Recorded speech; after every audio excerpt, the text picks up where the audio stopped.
like building some real-world agents, which generally developers build, or especially the AI engineers build. We'll also look around the concept of RAG, that is Retrieval Augmented Generation System, and we'll also see how you can perform web search using LLMs or GenAI. And this is the basic agenda. We'll look around multiple different concepts, some frameworks, which is very popular for building agents.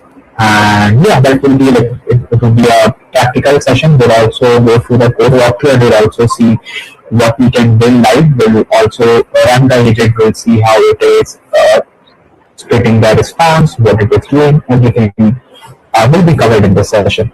And before that, it's just another free session, and by the end of this, you will have something to showcase on GitHub or LinkedIn, and more importantly, there will be a mindset shift on how AI is reshaping the role of developers. And I just wanted to understand, like, how many of you are currently switching or looking for a role, and if you are currently looking for a role, what that particular role is that you are looking for.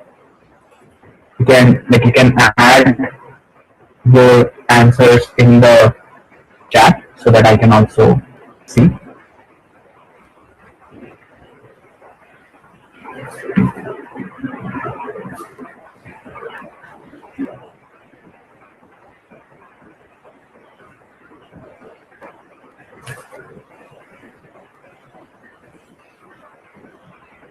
Okay, people are looking for a switch.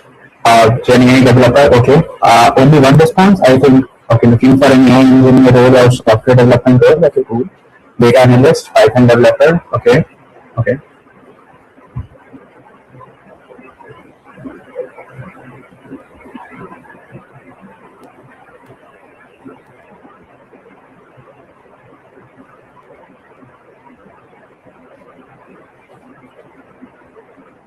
Okay, full stack developer. I want to know. Yeah, that's all right. We'll definitely, Abu, will definitely let you know about how GenAI agents work. We'll actually build one agent from scratch in this session, so that should be completely alright. I just wanted to understand what are the roles currently people are looking for, so that I can tailor the current session accordingly. And I can see like there is a mix of roles. Some people are looking for traditional software engineering role, like full stack developer, Java developer, Python developer, and a lot of people are also looking for AI engineering based roles like AI engineer, GenAI developer, AI architect, and all. So, like for all these roles, also data scientists as well, for all these roles, it is very, very essential to have a working understanding or a working knowledge of how you can build a GenAI agents or GenAI workflows from scratch, right? And that is how the session is all about, and that is what the session is all about. We'll be talking about GenAI agents and related concepts, so that you should be ready to build those projects and build an impactful resume at the end. Great. So let's move forward. And by the way, this class is a free demo of Coding Ninja's advanced certification in GenAI and multi-agent systems program. And you can think of today as a trailer, and like go on with the extended version for this program. After watching this session, you can have a form shared in the chat box. So I'll be sharing the form in the chat box, and you can go ahead and you can fill this if you are interested or actually interested for the program. And this program is in collaboration with IBM. Just wanted to point that out. And if you fill this form, you will get a chance to connect one-on-one with the Coding Ninjas experts for a personalized roadmap. And now, let's see, and let's get real for about what the job market isn't changing or it's already changed. Okay, okay, Rohit, so about if you have any questions regarding the curriculum, the program, you can definitely click on the form and you can fill it. And the experts, the Coding Ninja, the mentors of this the experts of this particular program, they're going to reach out to you. If you have any queries, they can definitely clarify that for you. Okay. And let's get real, the job market isn't changing, it's already changed, and AI isn't knocking anymore. It's sitting at the table, rewriting the job descriptions. And LinkedIn shows a 385% year-on-year spike in the GenAI rates. And yet, 90% of the GenAI interviews, applicants fail on it. And we are now competing with the developers to build with AI. And CEOs are okay shrieking teams. And can you be a part of what's needed next? And that's the reality. You are not just competing with other developers anymore. You are competing with the AI-powered developers to build tools faster, smarter, and at scale. And I'm not saying that to scare you, but to show you that most devs are being left behind.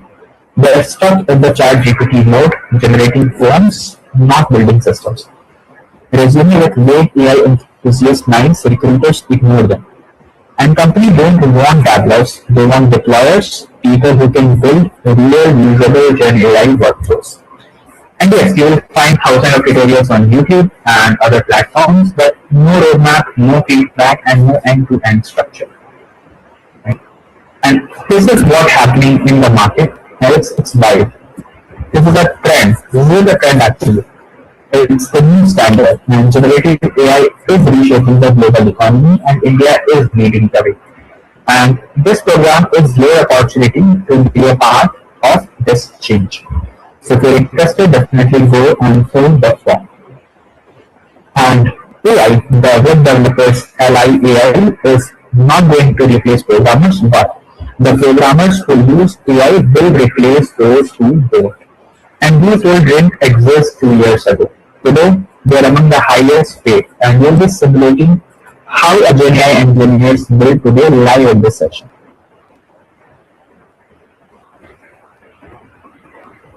And now let's talk about what we are covering. So we'll be starting with our open source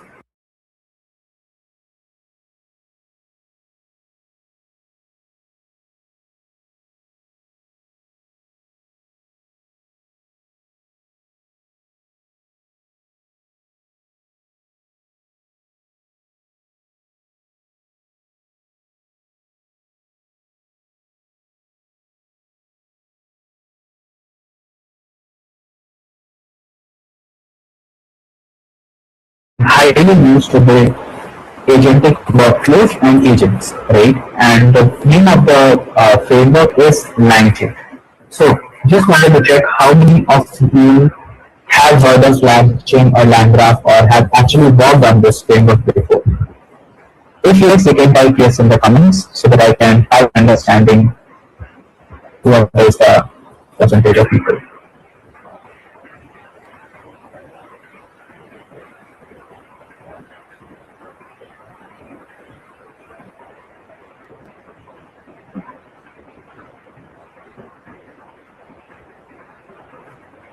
Okay. Okay, cool. I think a couple of people, I guess a lot of people have worked on it. A lot of people haven't worked on it as well. So there was a 50-50, I guess, or a 60-40 of yes and no's.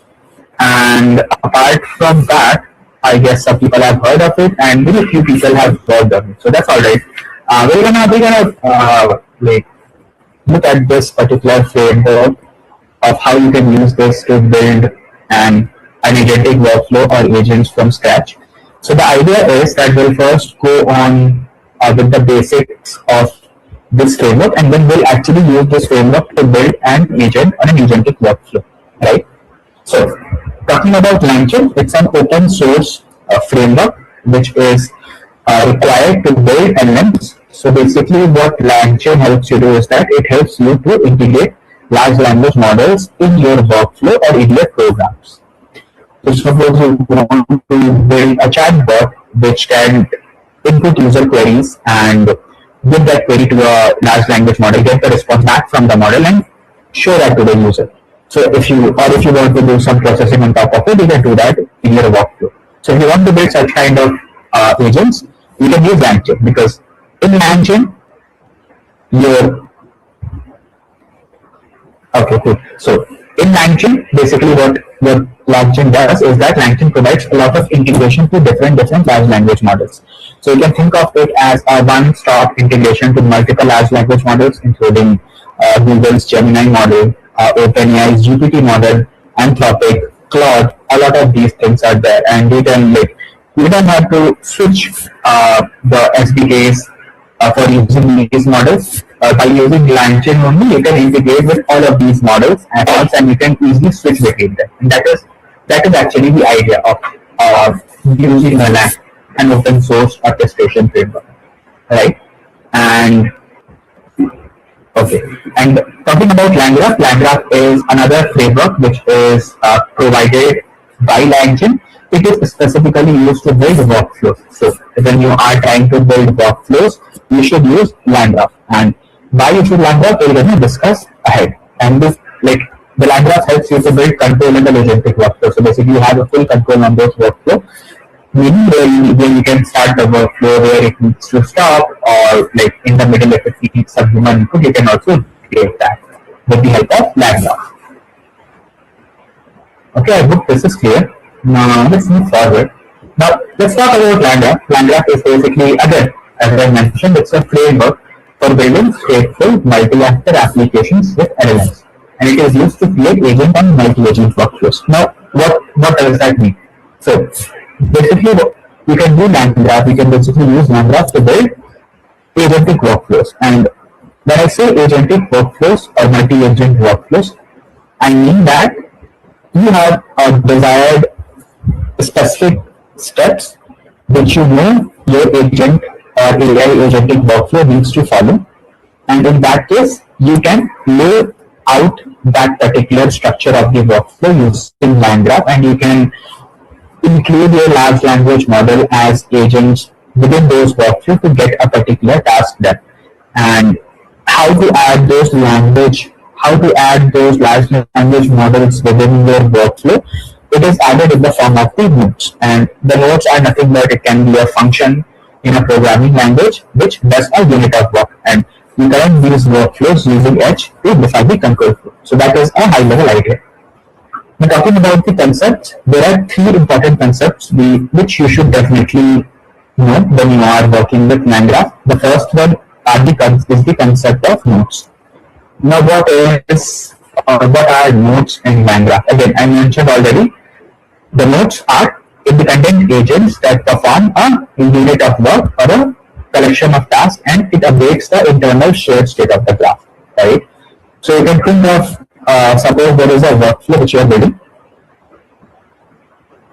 Okay, I am already speaking just on the mic, so let me know if it is really inaudible or if you are not getting the content. Okay.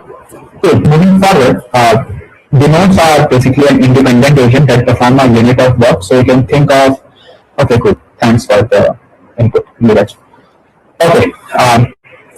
So you can think of nodes as an independent agent that basically perform a unit of work. So you can think of this as, suppose you are building a workflow which has two steps. First step is to extract some data from your LinkedIn profile, and the second step is to analyze that particular data and produce a summary of your LinkedIn profile.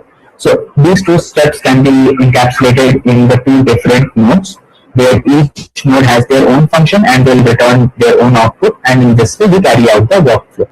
The second important thing is the concept of edges. So edges connects two nodes in the graph, and hence they create the flow of the graph execution. So if you want to understand how the control flow will move during the workflow execution, or basically which node to execute after a particular node, you lay that out using the concept of edges. So basically you connect the nodes with each other. And when you are building workflows with LangGraph, the edges are directed edges. So basically, by directed edges, I mean they have a source and a destination, and it is in a single direction. And that is how the control flow is created. And the third and the fourth most important is the concept of internal shared state.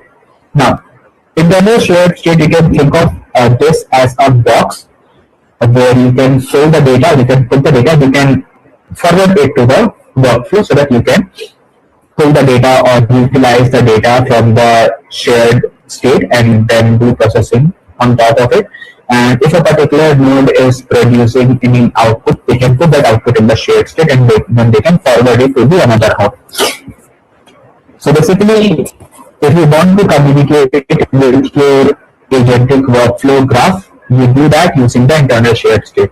So any input you want to give at the time of the starting of your workflow, you give them using the internal shared state. If two nodes want to communicate with each other and share some information, they do that with the help of internal shared state. And at the end, when the workflow is done and it is returning the output back to you, that is also done in the form of internal shared state. So this internal shared state, you can think of this as a single copy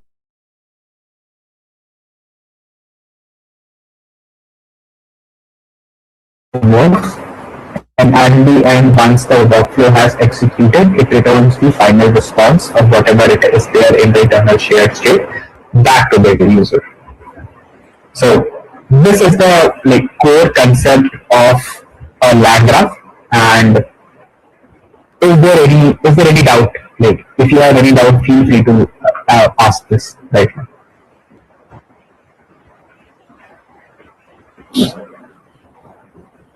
Any questions? So I'm happy to take it up in the comments.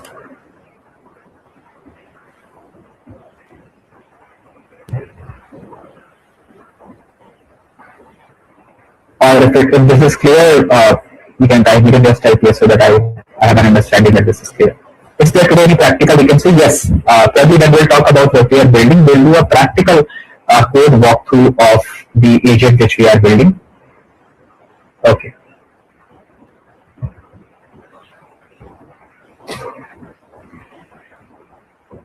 Okay.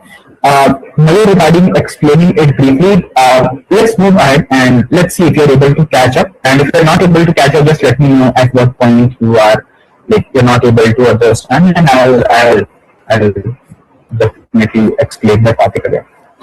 Okay. Cool.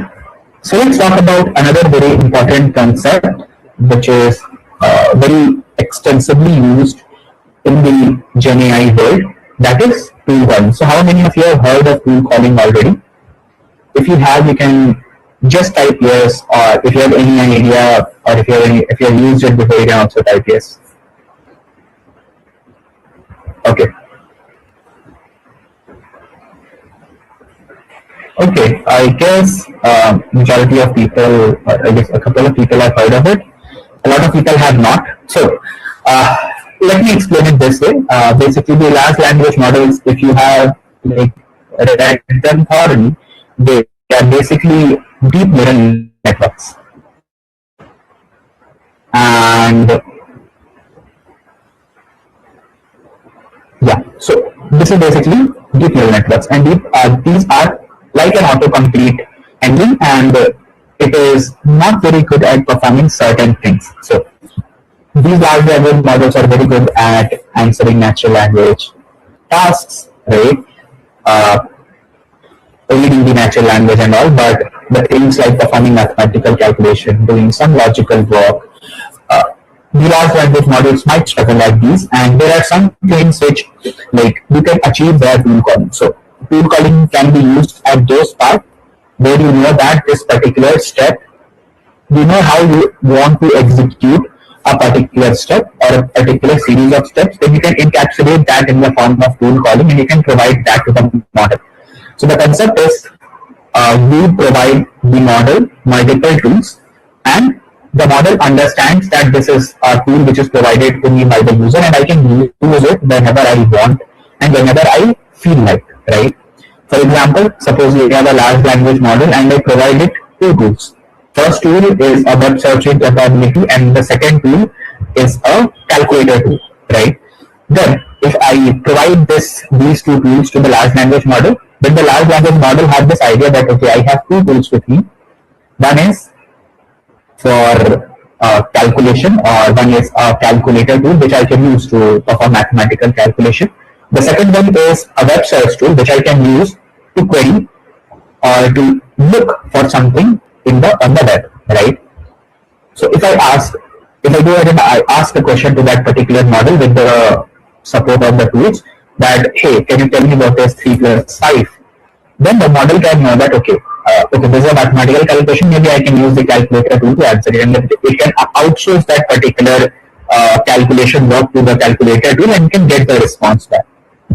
Similarly, if I ask my model that, hey, can you tell me what is the latest news happening today or happened an hour before, then the large language model will know that okay, for in order to get the news an hour before, I need to perform a web search, and it knows that it has been provided a tool for web searching, so it probably searches the web. So it can probably give the query to the tool, and the tool will perform web search, and it will give the response back to the model, and then the model can return it. So this is what actually tool calling, and recently this concept of tool calling is also being used in the concept of MCP, that is Model Context Protocol. I hope you have heard of MCP. It's been in the news a lot, and it is basically inspired by tool calling, where instead of providing tools, we provide server endpoints to the model for them to hit it. So basically, if you think that a model, suppose there is a database server which you think the model can query in future, we can provide the MCP endpoint of your database server to the model. Then the model can hit that particular MCP endpoint to get the data from the database. Now this is again one advanced concept of tool calling in the form of MCP. Now, is the concept clear? And if it is not, feel free to put that in the comments. So, is the response put ourselves before our AI analyze itself and answer the user 3 plus 2 equal to 5 example?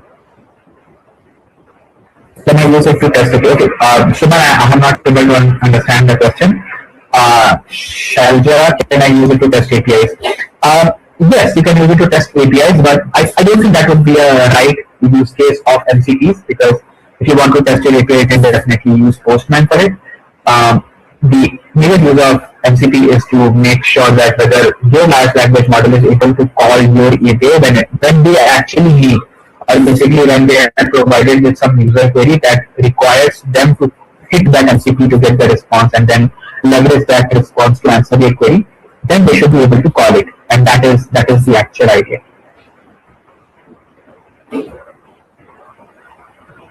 Okay, and I hope this is clear.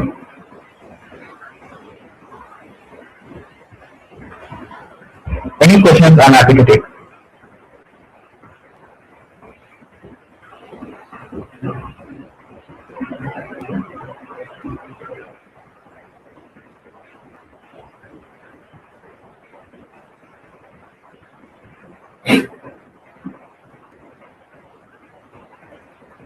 Okay. Yeah, sure, Neeraj, you can put the question in the comments and I'll be happy to answer.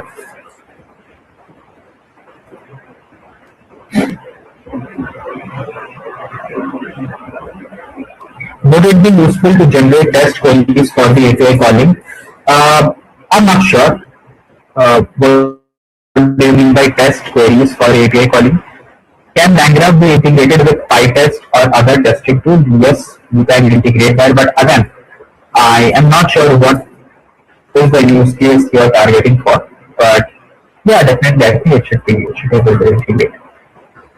And let's move forward and see what actually tool calling in action is. So basically what we want is that we want to see, we have gone through the theory of tool calling. Let's see how we can actually make tool calling, or how tool calling actually happens in the large language model. Okay, what language is better for GenAI, Node or Python? I will suggest to go for Python, not because Python is a better programming language or Node.js is not. It is because a lot of research and development for agentic, for GenAI and related frameworks is being heavily done in Python, right? And the community support is also really good in Python. These are the two major reason I recommend Python for doing GenAI, machine learning and stuff, because there's a lot of support of doing GenAI things, machine learning things in Python, and they have a very good community support. When to use tool calling and MCP for an agent, it depends. If you know that whatever you want to achieve, you can write that logic on your own, then you can use a tool for it, or basically you can define that in a function and call it a tool and bind it with the model. But if there is something which you cannot write, or you don't have the capability to outsource, or basically you don't have the capability to implement yourself, and there is an external server for it to implement, then you can use MCP. Classic example: suppose you want to get, uh, suppose I'll give you my user handle for LinkedIn, and we want to grab my profile information for LinkedIn, right? There is no way you can write a tool for it, because LinkedIn is an external organization. So we have to connect with their MCP, or basically you have to connect your AI agent with their MCP, so that whenever you give, or whenever you ask your agent to fetch your LinkedIn profile information, your agent can hit the MCP of LinkedIn which you have provided, and they can get the information from LinkedIn, right? Okay, like someone mentioned some time ago, can you explain if the model will provide the answer by itself instead of calling the API? Yes, the model can provide the answer itself, and if the model is able to provide the answer itself, then there is no need to perform tool calling. Basically, tool callings are done to outsource some things which models are not good at, or basically if there is something where you think that a model can hallucinate and you know exactly what you need to do, instead of outsourcing that to model, you can use a tool calling. You can let the model do the tool calling. It will also save you some cost as well, right? A classic example is, suppose there is an AI agent or a large language model. I am providing two tools to this agent. First is to add two numbers, and the second is to get the length of the string, right? When I give these two tools to the agent has this in mind that if there is a query which requires me to add two numbers, I don't have to do it myself. I can outsource that to the tool. And the fact that you have implemented that tool, if an agent is outsourcing this work to the tool, they are not doing it themselves. So you can save some money, and if there is a case of hallucination, if this work was used to be done by the AI, then you can also save that. So you are making a fault tolerant AI agent, right? Same for getting the length of the string. If you are providing a string and asking for the length, the agent will know that I don't have to do it by myself. There is a tool given, there's a tool provided to me. I can simply use the tool and get the thing done, right? Now, this is how the tool looks like. Currently, this is implemented in TypeScript, but when I do the walkthrough, I'll show a walkthrough in Python. So you can think of this as a very simple addition function. The only thing is that I am adding some description to the function. So this is an add tool where the name is add, description is add to integers, and the schema is taking two numbers a and b, right? And the implementation of the function is very simple. It returns the sum of a plus b in the form of a string, right? On the right side, there is a length tool. What it does is that it finds the length of the string, and the schema is very simple. It takes only one string, or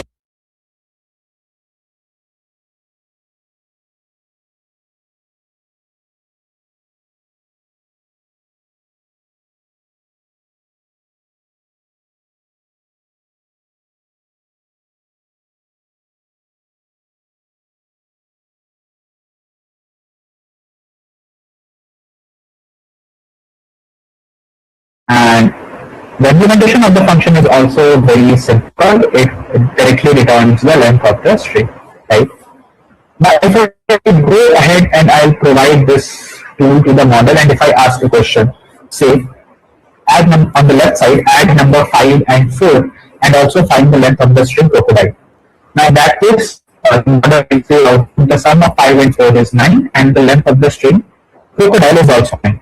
Now, this is okay. But if you will see under the hood what the model has done, and if you will see the response returned by the model in detail, you will see there is an object which model returns whenever, suppose you are talking to the model in LangChain, or you're directly calling that model through the company's SDK. You'll see a tool calls object, which is basically a list which mentions what are the tool which the model wants to call. So here in the tool calls, there are two tools which the model wants to call. The first one is the function name add, and the arguments are 5 and 4. And the second one is the function name find length, and the argument is string crocodile. Now, the interesting thing to note here is that you have given the query to the model in a natural language, and the model is itself figuring out from the natural language what should be the input parameter for the tools or for the methods. And here, then you can execute that tools with the argument which is provided by the model, and then you can return the response. Or you can also let the model execute these tools on behalf of you and get the response, and with the help of the response get a summary output like this, which is returned by the model on the left, right? But in order to do that, it has to perform these two tool callings, because like in the tool calls, these two calls are mentioned, and what was the method and what was the argument which this method was called, this is also mentioned, right? So this is how a tool calling in practical looks like. You can use it for a lot of different operations.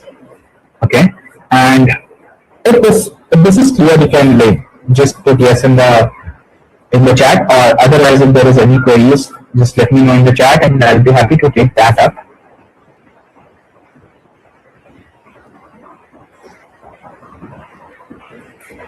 Shouldn't tool mean API, right? Now it depends.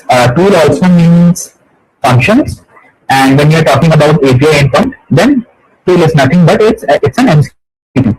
It's a standard model control protocol which lays out the standard protocol for a large language model to talk to a server endpoint. So we are passing the whole function to LLM. Yes or no? Ideally, what happens is that we bind these functions to the model, and the model has the capability for us to bind functions to the model. When we bind the functions, basically the functions have descriptions, and the input parameter to the function also has the description that is provided to the model, saying that hey, this is the tool, this is what it does, this is the output it takes, and this is what the output is all about. So the model has an idea, okay, this is the particular function, this is what it does, it takes these outputs, and this is the context of these outputs. So when you're giving a query, they are able to understand that which function to call and what inputs to pass, right? So that is, so I guess you don't need to pass the entire, or internally the entire function is not passed, only the context of the function and their input arguments are passed, so then the model can easily or correctly identify which function or to call. Okay, I hope that answers the query. How can you rewatch the webinar, as I missed major parts of the session due to the internet issue? This webinar is, I guess, recorded, and it should be live streamed on YouTube as well, so I think there should definitely be a way for you to rewatch. Okay, will tool call reduce the cost of the LLM call? It depends. Again, the question is, when you are performing a tool call, you are doing an LLM call, which now is not doing the actual job, but it is actually thinking that which tool to call. So you are doing an LLM call, but if you are doing a very heavy lifting, and if your tool is actually doing which was like earlier done by a large language model, then you can definitely save some cost, because now the large language model is not doing that entire work. It is just identifying which tool to call to get that work done, and the entire work is done by the tool, right? By the function call. So you definitely save some calls, because there is less tokens given to the tool and less output tokens received from the tool. And most of these large language models like charge you on the basis of the tokens which you fed into the tool and get back from the tool. So I feel this you should save some cost, and you should also save some time, because in general the inference time of these models are larger, very much larger than doing that work programmatically, right? So you'll save some time, you'll save some cost. Can we consider cascade of models as a tool call? I'm not sure what do you mean by cascade. If you like, let me know if you can elaborate this. Mangoor asks that the flow is like the instruction LLM tool which will do the actual work. Yeah, something like that. It will be more clear when we talk about when we do something practical, right? Name some Python framework and tools used on daily basis for this, like for Flutter, VS Code, Dart, Postman. The Python framework, there is no Python framework as such. There is a framework which I talked about, is LangChain and LangGraph. It is available on Python and TypeScript as well. it is highly available in Python because the development is actively going on in Python. Okay, a question by Irish. What role does tool calling play in automated systems? Again, if you think that you have a particular operations laid out and you know how to perform them, it's better to put that in the tool and let the large language model execute the tool on the behalf of yourself and not the large language model doing the actual work. That is, I think that should be the number one idea when you are actually building the system in production, because in productions things can fail, large language models can hallucinate, and things might go wrong. So it is better if you think that you know how this particular thing needs to be done, put that in the tool and let the large language model execute on your behalf. That has a very, very less chance of failure, mostly 0% chance of failure. So that should be the goal. That should be the goal of an AI engineer. Whatever you can do programmatically, do that. If you think that something is fuzzy, it can't be automated, it's very general, you don't know what logic should be there, give that to the LLM and let the LLM do the work, right? We can say LLM is a thinker. Yeah, LLM is a thinker. LLM is very good at answering multiple choice questions, identifying which tool to call. So they are very good at doing these natural language processing work. Okay, cool. Lots and lots of questions, but we have to cover a lot of content as well. So let's talk about RAG. How many of you have heard of RAG before? If you have, just add yes in the comments. If someone has built it, just type yes, built it. I'll be very happy to see that okay, some people have actually built RAG.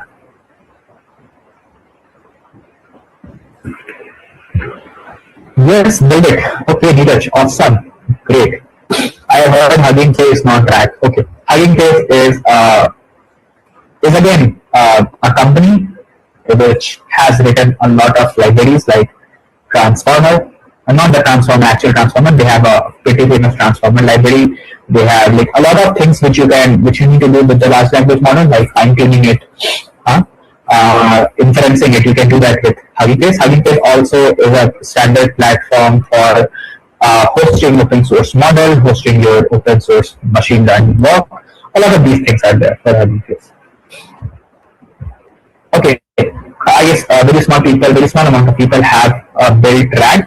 So here what we'll do is that we'll build a RAG, but along with RAG, we'll give it an interesting web search capability. So here, the RAG which we'll be building here in this session, this will be super smart, and I'll tell you how it will be super smart. So we'll be covering three things.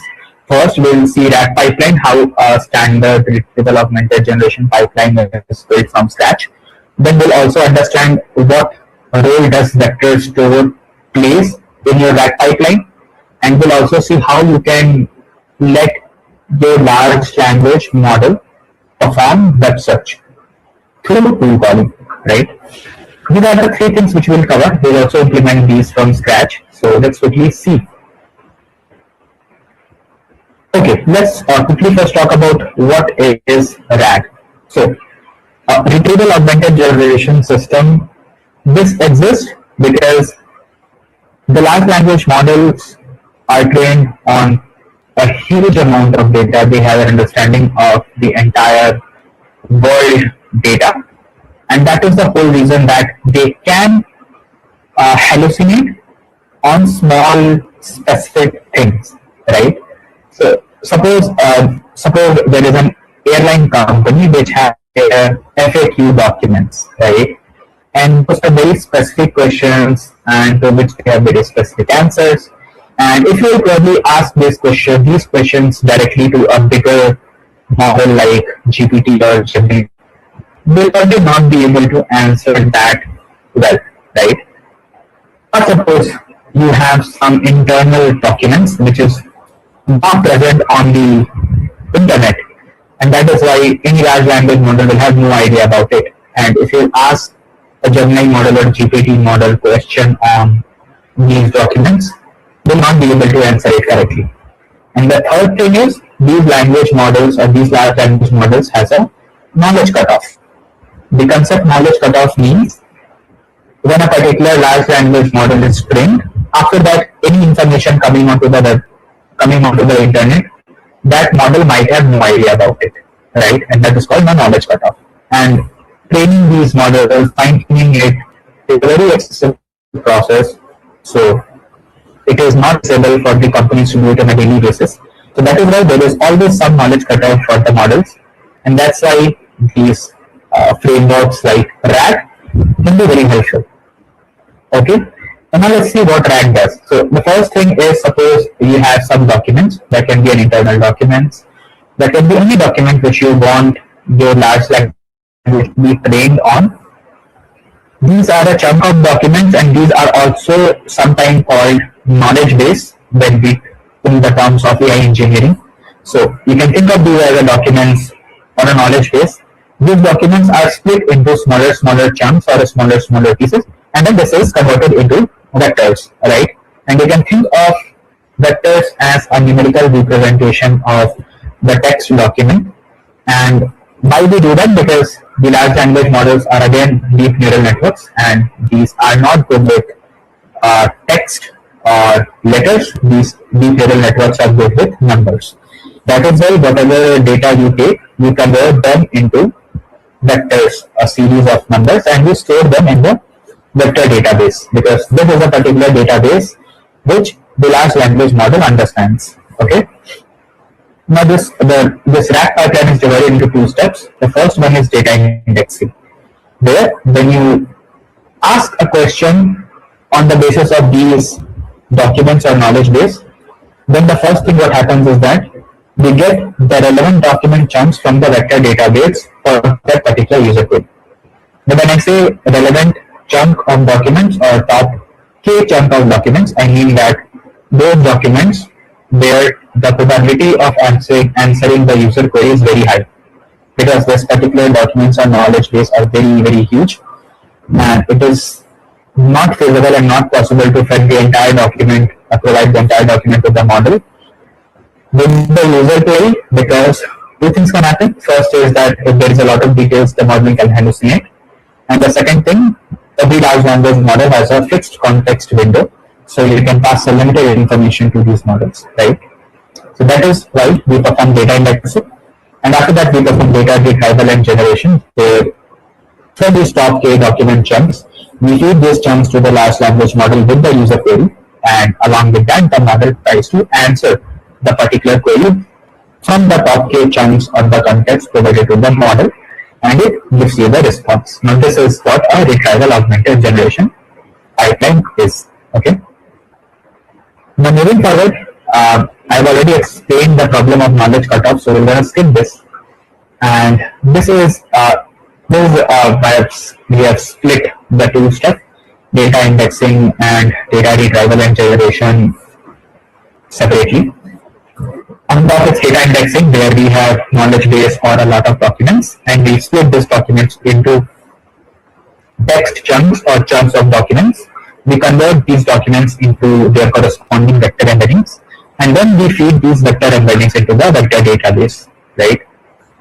After that, once we have the vector database with us, whatever the user query is, we convert the user query into the vector embeddings, and then we look for the relevant documents for the particular user query vector embeddings, and we extract top K documents. Now the value of K can be anything. It can be 5, it can be 10, it can be anything. So suppose if I take the value of K to be 5, then I will pick top 5 document chunks on the basis of the user query. A top 5 document which it seems very relevant to the user query, and then we provide these top K documents along with the user query to the large language model, and we get the response, or we get the answer back, right? So the model tries to answer the user query on the basis of the top K documents which is provided to the model. So it uses these top K chunks of the top K documents as a context to answer, and then at the end it returns the response. You know how the retrieval augmented generation system is built. Now these are some code snippets for getting the vector chunks, for getting the relevant documents, for answering the query, and this is what we are building here. I have already explained RAG, but there is an additional thing which I have added here, that is whether a RAG can answer a query or not. Because there's a lot of time what can happen is that a user can answer a query which is not relevant to the knowledge base, and in that case, the model might not be able to answer that from the document which has been provided. So what it can do is that if a RAG workflow is not able to answer your query, it will do a web search. So it will search for this query on the web, on the internet, and it will try to fetch the answer from the web for that question, and it will give it to the user. If the RAG is able to answer, then it will directly give it to the user. So we are making this RAG workflow fault tolerant and less prone to failure. So even if you are asking some irrelevant or out of the box questions, it will do a web search for those questions and it will try to answer it. Now, this is a very relevant project which you can build because we are going one step ahead of a traditional RAG framework or workflow, and we are adding web search capability inside it, right?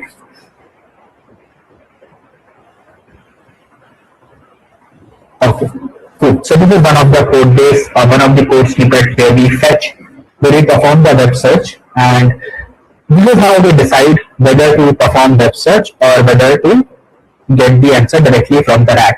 So when the workflow or when the RAG workflow gives me the documents, I see the score. So whenever you get the documents from the vector store also gives you the value where it says how relevant this particular document is to the user query. And if all the documents, the score threshold or the relevancy threshold for all the documents is greater than 30%, then they will see that, okay, the question which is asked is relevant to the documents and I'll let the RAG workflow answer. If the score threshold is less than 30%, then I'll assume that the question which is asked is irrelevant to the documents and I'll do a web search. And this is how it will be done. So, is this clear? Is what I have explained is clear? If yes, you can type yes, and then we'll move on to the code walkthrough.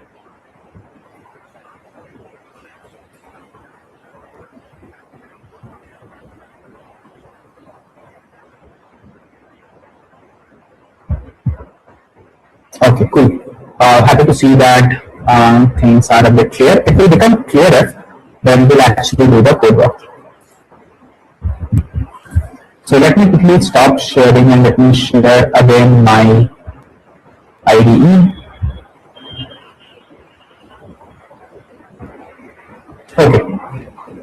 Is the code visible to everyone, or do I need to zoom it a bit more?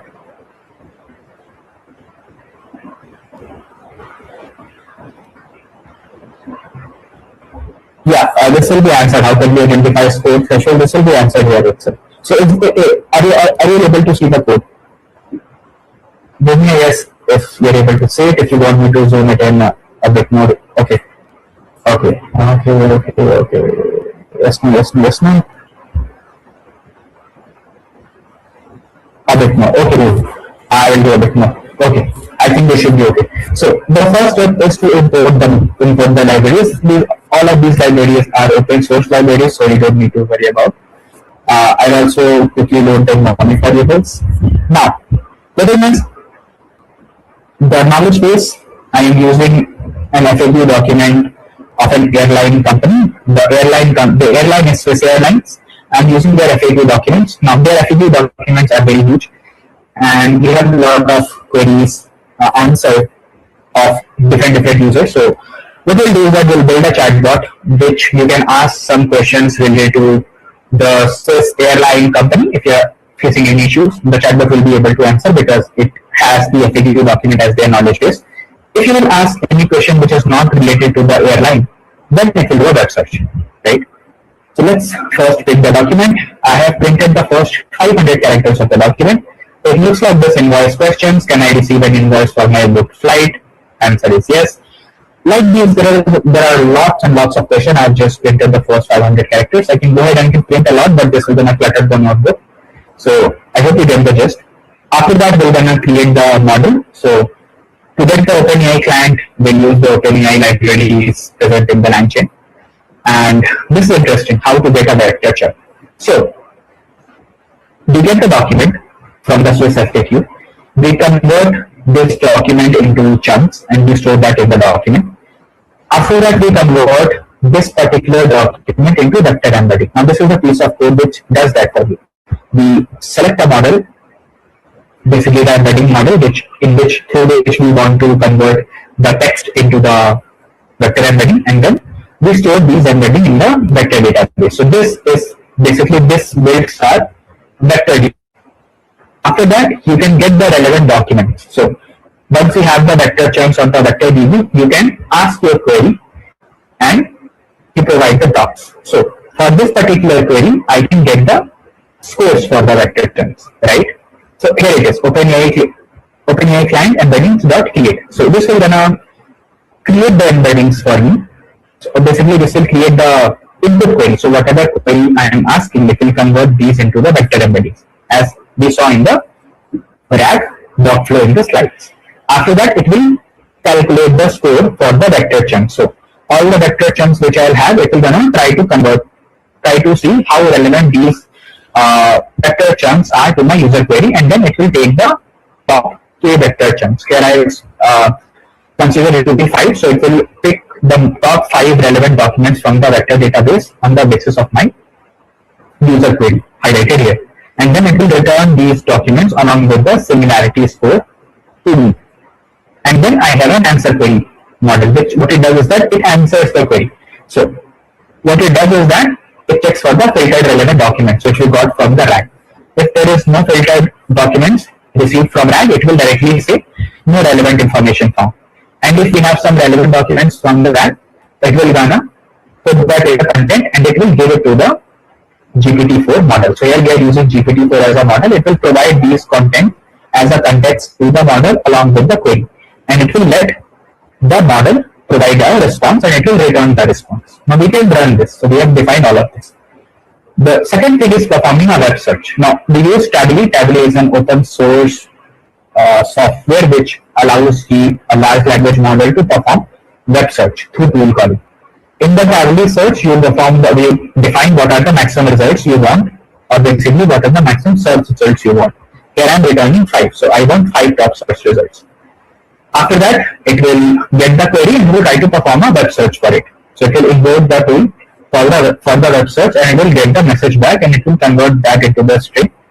It will extract the answer of the search result and it will return the search result to the user. Now the interesting thing happens here is when I get the vector chunks, I get the vector chunks and the documents, and I provide this to the get relevant documents. Now get relevant documents will return the relevant documents as we explained above, but this relevant documents will also provide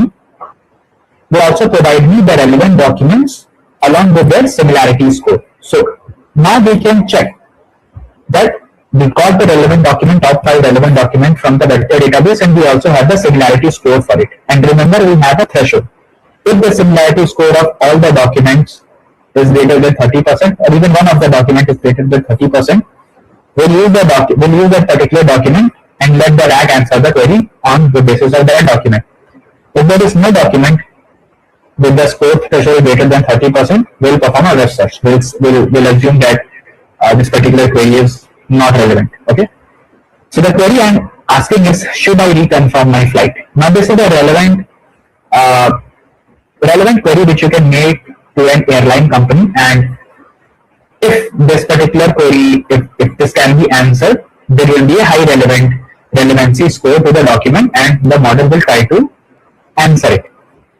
So if I run it, this is running and this is getting the relevant documents. Now I have the relevant documents.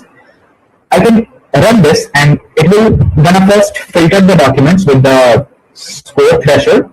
If the score threshold of all the documents is greater than 30%, then we'll have some filtered relevant documents, and then we will check if the length of the filtered relevant document is greater than 0, we'll let the RAG answer it.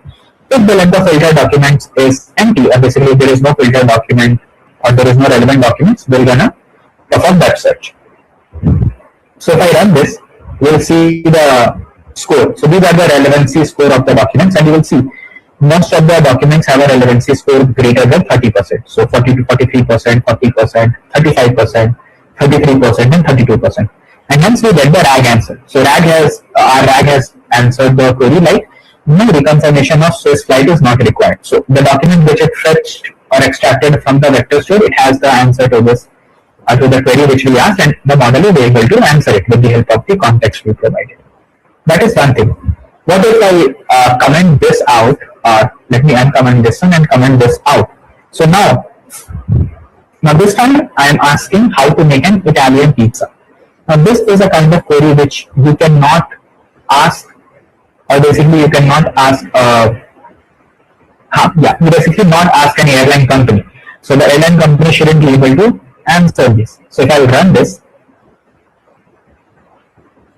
I'll get the relevant document, but this time the similarity score returned by the vector store for these documents should be lower than 30%. And that is why the filtered relevant document should get empty, and we should perform a web search like this. So if I run this again, you will see the relevancy score now, and the relevancy score of the documents are very low: 15%, 12%, 12%, 10%, and 9%, right? And hence it says, like, it filters out all these documents, and the filtered relevant document is now empty. So it says no relevant documents found. It goes here basically, and it says no relevant documents found with the sufficient similarity score performing a web search. And it gives this query to the web search as we explained above in the method, and this is what we get from the web search. To make an Italian pizza, prepare a fermented dough, let it rest for 24 hours, shape it, add sauce, and bake it in a hot oven. Use a pizza stone for best results. Right? Now this is how you can build a fault-tolerant retrieval augmented generation workflow. So this is what I wanted to explain, and I'll quickly stop sharing and share back this slide. And I hope this was clear. So let me know, is this clear to everyone?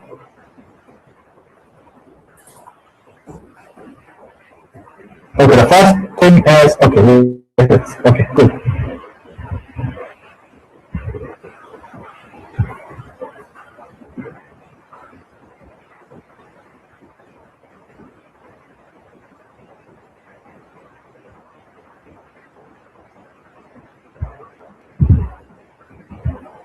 Let me share back.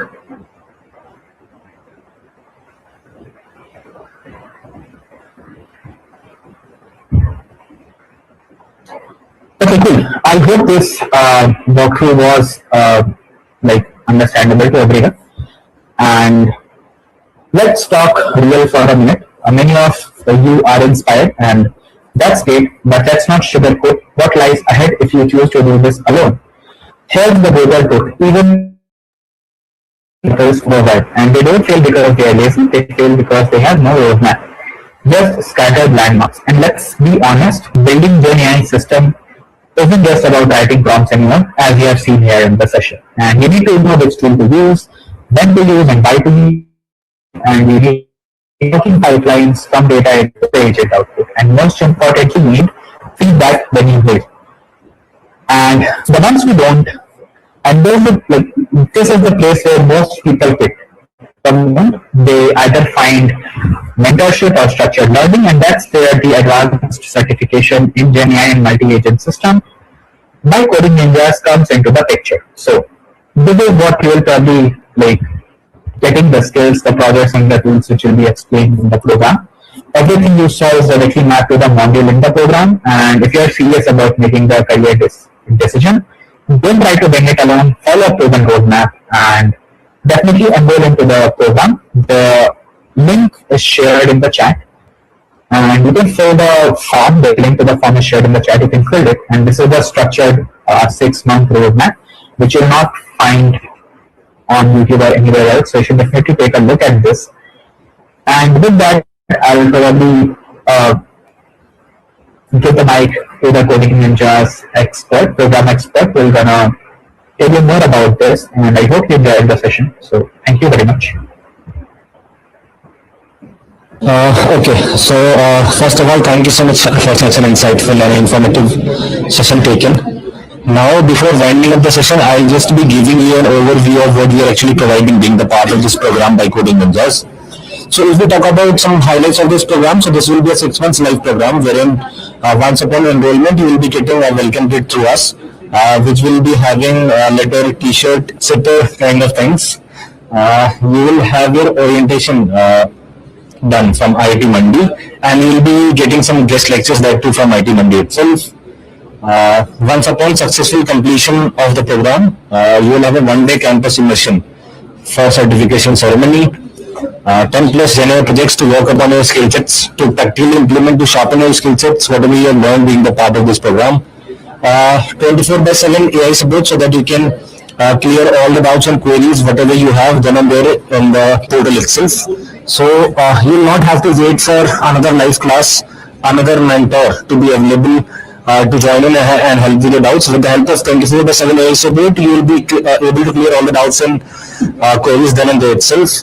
Career services, wherein we will be helping you with resume review. You will have the job portal access of MSDC as well, so that you can hunt for the job roles. And after a successful completion of the program, after successful upskillment, you will find yourself ideal to hunt for the job roles like GenAI engineer, multi-agent systems developer, and many more job roles, guys.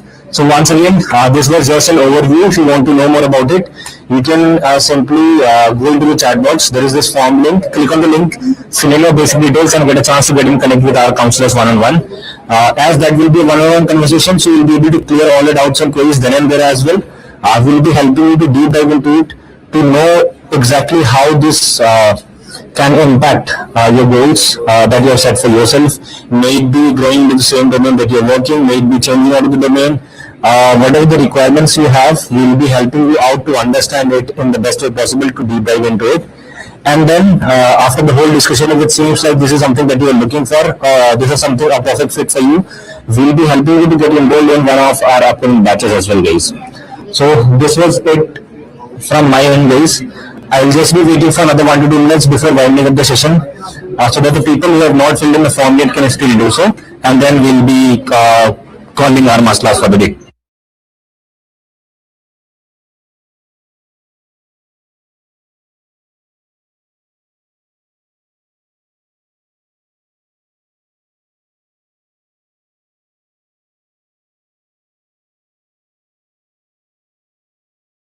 Okay, so once again, thank you so much for your lovely participation in the masterclass, guys.